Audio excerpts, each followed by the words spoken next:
My wife spent years terrified that her sister would try to steal me, and I swore up and down it would never happen. But then she cornered me at a family party and tried to kiss me, and now my wife is spiraling. For context, I think my wife Jenna is absolutely gorgeous, but she has some really negative body image issues. This is in large part because of her sister Mary, who is very conventionally attractive as opposed to Jenna's more unconventional, but in my opinion, striking beauty. Mary was a successful model until a couple years ago and now works in the fashion industry. In our early days of dating, when I would tell Jenna she's beautiful, she would always say, "Just wait until you see my sister." When I did finally meet her family, she would randomly press me for weeks to talk about her sister, whether I thought she was more attractive than her, etc. I always told her the truth, that I think Mary is attractive in a boring way, and that I think my wife is much more beautiful and interesting to look at. She wouldn't let it go until I confronted her about how uncomfortable it made me and asked her what was going on. This is when she told me that she always had a chip on her shoulder about her looks because of being compared with her sister growing up. They fell into the classic smart one and pretty one dynamic their whole lives. She also said Mary had a habit of being flirty with all of her exes and warned me that it would happen to me eventually. She then started sobbing and begging me to not cheat on her with her sister, to which I forcefully said I would never cheat on her with anyone, let alone her sister. I've been crazy about my wife since day one, and there's literally no woman on earth who could come close to her. I honestly didn't believe her about the flirting at first. I assumed it was just an extension of her insecurity, but I was wrong. Whenever we get together with my wife's family, Mary always finds ways to touch me and make little innuendos or comments about me or my body. It's super uncomfortable for everyone, especially my wife, and I've called her out on it before. She'll cool it for a while, but eventually start doing it again. It's been 6 years of this, and every time it happens, my wife is upset for days, and I have to do a lot of reassuring. Now on to the current problem. A few days ago, we were at my mother-in-law's birthday party, and Mary asked me to help her grab some things from the garage. As soon as we walked into the garage, she turned and pressed me up against the door with her whole body and started trying to kiss me. I immediately pushed her off and asked her what the hell she was doing. She started giggling and saying she was just doing what we both had been thinking and kept insisting, "You know you want to." I told her she was out of her mind and ran out of there. I went straight to my wife and told her we were leaving. The whole ride home, she was asking me what was wrong. I wasn't sure whether to tell her because I knew how much it was going to hurt, but I also thought Mary would probably try to spin it as me making a move on her, so I knew I had to just say it. I told her everything, and she cried the whole way home.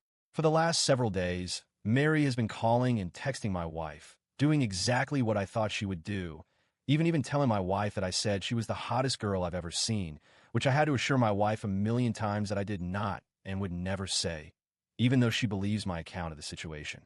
She's been a complete wreck the last several days. She's hardly eating.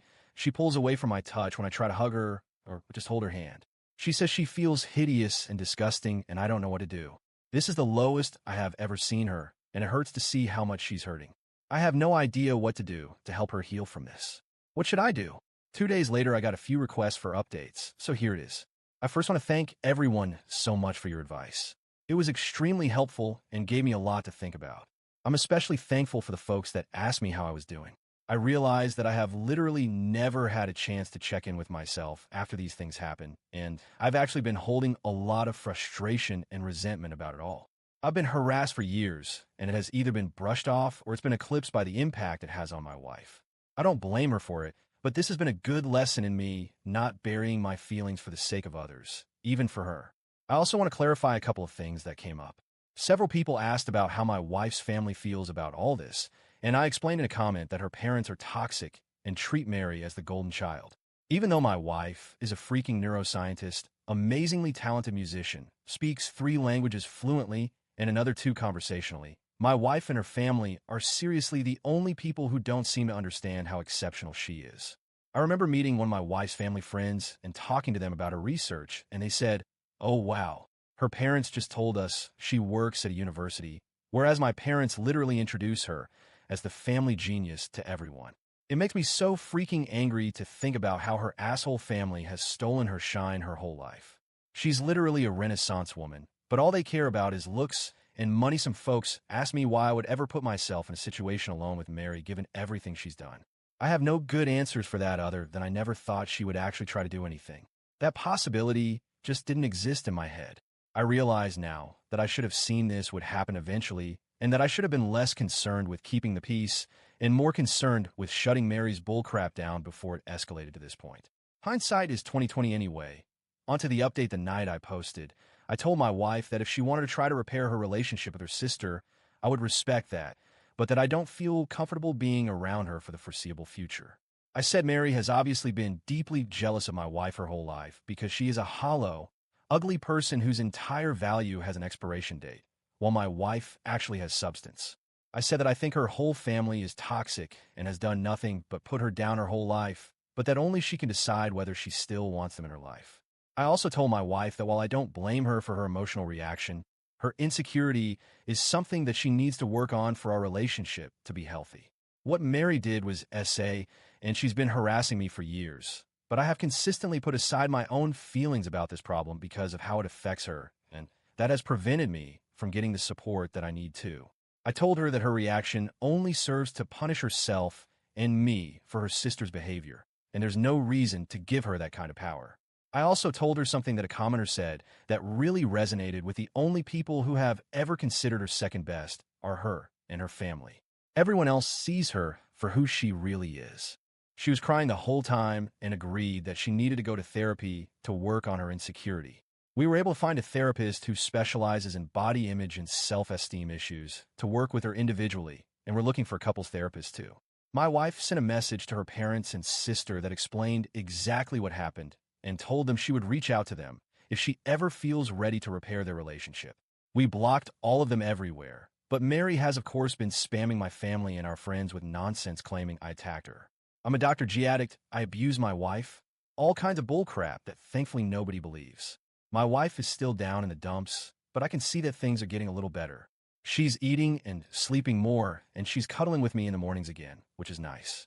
Now I'm planning a surprise getaway for us this weekend. We're going to one of our favorite places, and I'm going to wine and dine her and try to make her feel like the goddamn queen she is. I want to thank you all again for your help. You really helped me understand the severity of the problem. And again, thanks for helping me connect with my own feelings about all this. Y'all are the best relevant comment from OP on how he tries to be the best husband to Jenna and enjoying life together. The only genius thing I've ever done is marry her. I'm a pretty average dude to be honest, so I have no idea how I snagged her. Sad to think her low self-esteem probably played a part, but I do work hard to be a good husband every day. Second update 2 weeks later, so I guess my original post got reposted onto some other subs here on Reddit. So I've been getting tons of messages asking for updates. It feels like things are mostly settled, and I'm really hoping this will be my final update. First, I want to say that I've gotten so many questions about who Mary is, and I'm just not going to say. Suffice it to say that she's never been household name famous, but she made a living solely on modeling for about a decade from what I understand. So she must have been popular enough that fashion people might know her. I really don't know how that whole world works, but in my opinion, it doesn't matter how many names you drop, you're not famous if you don't have a Wikipedia page. Also, I got lots of comments that mostly jokingly call me a simp, and I can't argue with that. I totally am a simp for my wife. She's the coolest. I hope you all find a love that makes you feel this way. Okay, I think that's it. Here is the actual update. My wife loved the getaway weekend. We had a blast, and by the end of it, she said she felt like herself again. For a few days after we got back, things were really quiet, so we were hopeful that Mary had finally given up. But I felt uneasy about it all. Many of you warned me that Mary would try to interfere with my work, and while I initially dismissed it, I figured I would reach out to my boss just in case. I've been working at the same company for almost 10 years, and she's heard me vent about Mary before, so I didn't have to explain too much. My boss just reassured me that she knows my real character and would let me know if Mary tried anything. As you predicted, Mary actually did try to contact my boss a couple of days later. The following is a recounting of what my boss told me. Apparently, Mary said that I needed to be fired because I was a predator and claimed to have proof that I assaulted her. My boss said that was a very serious accusation to make and asked Mary to explain what proof she had. Mary claimed there was a camera that caught the whole incident, and my boss asked her to send the video. Then Mary got flustered and said the police had it, so my boss asked her to send over a copy of the police report. Then Mary said it had a lot of private information in it, so my boss asked her to redact the private information and send it over. Then Mary said she didn't feel comfortable with that, and my boss told her that she could not take action against an employee based on word of mouth from a stranger. Then Mary shouted at her about victim blaming and hung up. Unfortunately, that was not the end of it. Last Wednesday, Mary somehow sent an email from my personal email account with a schlong pic, not mine obviously, to the entire office. My best guess is that I must have left my email logged in on one of my in-laws' devices. She's definitely not smart enough to actually hack me, and I know this is completely beside the point, but of course she chose the weirdest looking schlong I've ever seen. I played team sports all my life. I've seen a lot of schlongs, and this was something else. It's honestly kind of funny to think about Mary Googling gross schlong or something and sifting through hundreds of images to find just the right one. I had to apologize to everyone on staff, and thankfully folks were surprisingly understanding. It's actually been kind of nice bonding experience with my coworkers. I honestly didn't consider myself to be super well liked in the office, but it feels like everyone has been going out of their way to be kind to me, and it means a lot. Anyway, at this point it was clear we had to escalate things legally. I really wanted to avoid it, but she forced my hand.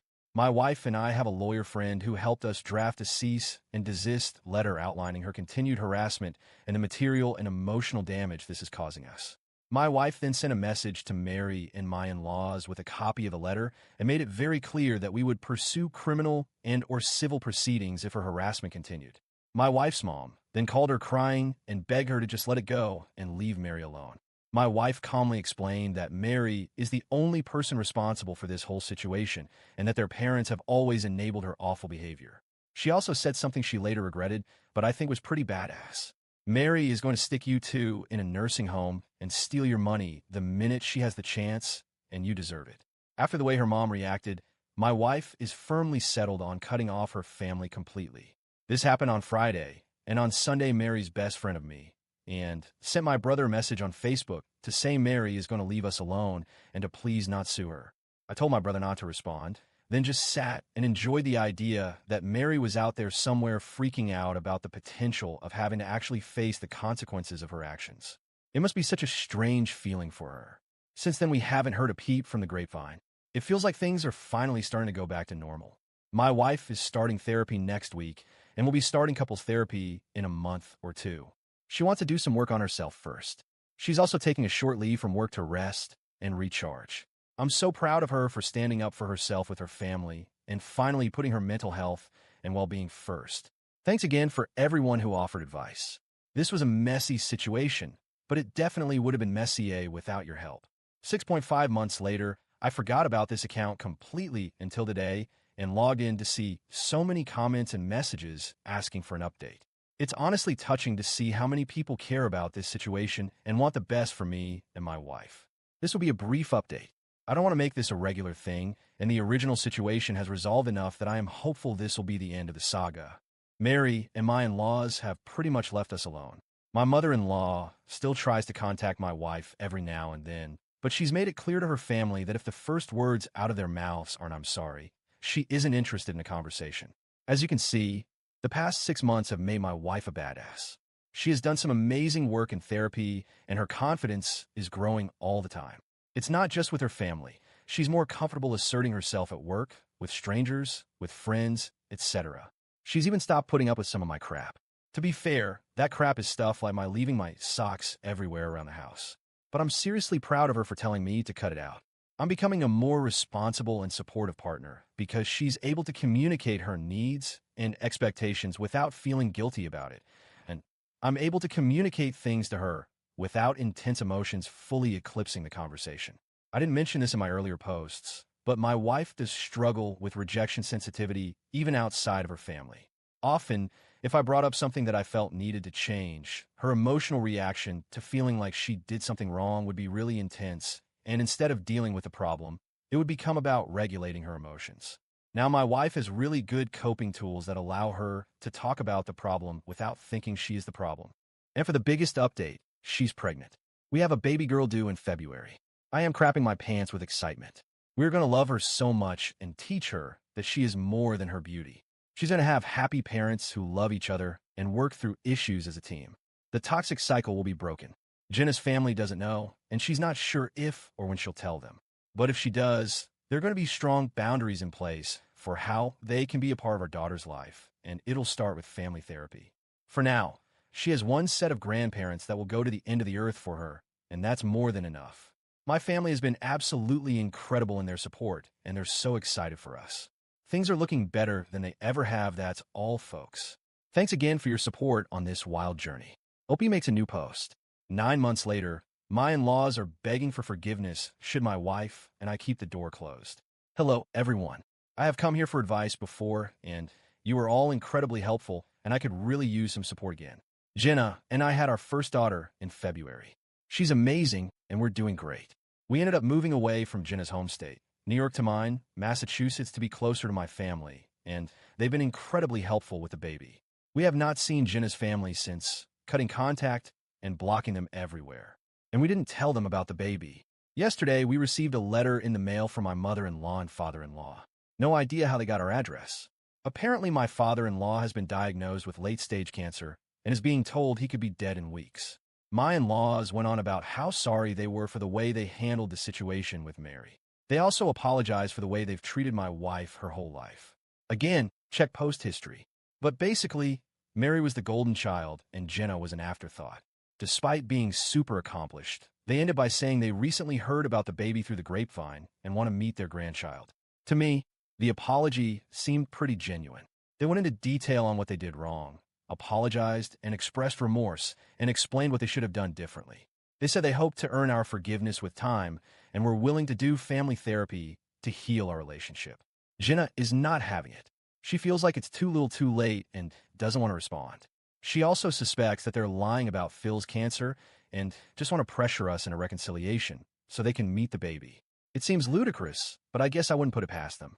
I want to respect my wife's feelings around this, but I'm worried that if the cancer is real, she may regret not taking this opportunity for reconciliation before he dies. I expressed this to her, but she is adamant and I haven't broached the topic since.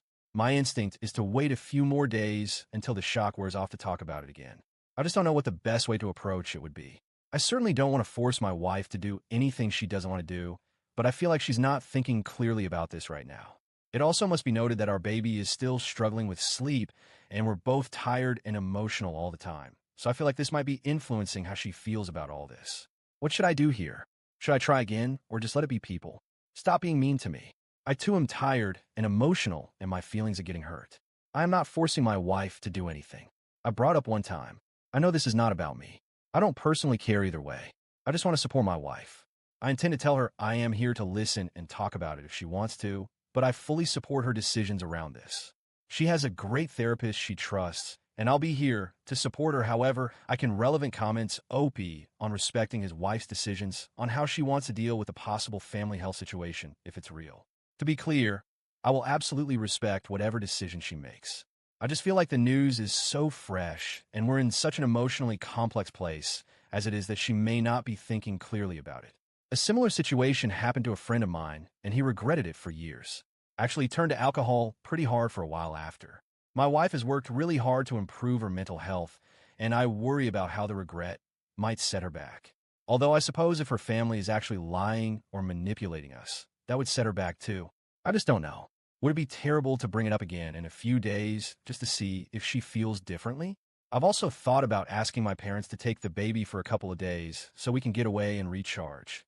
Maybe just getting my wife in a better headspace would allow her to think things through more carefully and less reactively.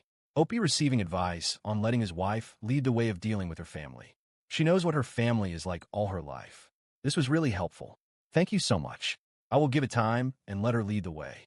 Hadn't thought about that earn it with time thing. Like if he actually is about to die, what time are they talking about? And reading from other people that this is a common manipulation tactic makes me feel more strongly that my wife's instinct about them lying is correct. Opie on letting his wife make decisions and don't bring their daughter into the mix. I would never do this. Not sure what part of I would never force my wife to do anything she doesn't want to do isn't getting through to people, but I would never betray her like that. I've never gone behind her back and never will. We make decisions as a team, and this is her call. I don't personally care if we never see them again. It isn't about me. I came here for advice on how to support my wife and hold space for her to talk about it. All I care about is her being okay. New update 1 week later. Hey everyone. Thanks for the comments on my last post. They were really helpful. Some were a little mean, but Reddit is what it is. Things have taken a disappointing turn, but we have some answers, and we're working through it. First, my wife was right. The cancer story was total bullcrap. They were just trying to manipulate us. The same night I wrote my last post, I just let my wife know that I was here to listen if she wanted to talk about any of it, but that I would always support her no matter what she decided. She thanked me, and I didn't bring it up again. She had her therapy session and afterwards said she wanted to talk. She said she wanted to get more information before making any decisions. She reached out to a trusted mutual connection and asked them to discreetly find out if the cancer was real. They reported back to say my father-in-law appeared healthy. My in-laws are apparently planning a European vacation for August, and they're telling people we are going with them. This connection was also able to confirm Mary is supposed to go on this trip along with her new boyfriend, much older rich finance guy. Shocker. And that my in-laws have not told anyone about what happened with me and Mary last year. They just told people we moved away for work. Obviously, at this point, any possibility of reconciliation was gone. I don't think I've ever seen Jenna angrier than when we found all of this out. Just the utter gall of them lying about something like terminal cancer to manipulate my wife into forgiveness. I'm still amazed they would stoop so low, but it was eye-opening to see comments on my last post talking about how common it is. They even call it Christmas cancer. Some people just have no shame. Jenna decided to write a letter this weekend, explaining that she knew they were lying about everything. She told them that they and Mary are essentially already dead to her. She's processed that grief and recommends they do the same. She also said that if they try to reach out again, the next letter they receive will be from a lawyer. She told me that writing the letter was healing for her, so that's one small thing to be grateful for. We were left wondering who told them about the baby and gave them our address. I'm sure the address is not hard to find with public records, but we have been so careful about the baby. The connection we reached out to didn't even know about her until Jenna called. We like and trust them, just didn't want to take any chances of it getting back. We went over for dinner at my parents' place a couple days ago, and Jenna started telling them about what happened. I noticed my mother averting eye contact, and my heart sank into my stomach. I asked her if she had been the one to contact them, and she just started bawling, saying she couldn't imagine never knowing her own grandchildren and just wanted us to heal and be a family together. My dad had no idea she had reached out and was shocked and disappointed in her as well. I went absolutely ballistic while Jenna sort of just shut down and got this blank look on her face. I can't remember half of the things I said, but I ended by saying she would now know what it's like to not have access to her granddaughter. Just like my in-laws, we took the baby and left right away, ignoring calls and texts from them and eventually my siblings. So now we're both feeling betrayed and heartbroken. Never in a million years did I think my mother would violate our trust like that. We're so close. She loves Jenna and the baby so much. My family knows exactly what happened with the in-laws. She can't claim ignorance. Obviously, we're taking a lot of space from them, but funnily enough, Jenna is advocating for us to not be too hasty in cutting them off. She feels like my mom was not acting maliciously and is open to giving her a second chance, especially given she's been nothing but supportive of me and my wife until this summer down there. I know she's right, but it's too fresh and I'm still so angry. We've asked for space from my family, and they're being respectful about it. We'll take the weekend to cool down before we figure out next steps together. Thankfully, we have this cute little chubby grub in our house that giggles and makes silly sounds, so it's hard to stay super upset or in your head about anything for too long. I know it's going to be a hard road rebuilding trust with my mom, but I feel somewhat hopeful that things will be okay in the long run. Thanks again for your help. Relevant comments up on if he would allow his father to have his solo visits with op wife and their child, not letting his mother tag along. We've let my dad know that he will be welcome to come see the baby on his own, but we want space from everybody for a little while. He understands. Oh wow, I'm so sorry this has happened to you, but well done for making the right choices throughout. Your wife's idea of discreetly gathering more information before going nuclear was a good one, as was the decision to go nuclear afterwards. Your mom is seriously in the wrong here. A definite timeout is needed. If you do discuss things with her again, she's going to need to explain her actions in light of the fact that the in-laws are people who faked cancer to get their way, and why she thought lies and deception were more acceptable than having your decisions respected. Good luck, op. Here's to healthy boundaries, good emotional well-being, and a happy little kiddo in the middle of it all.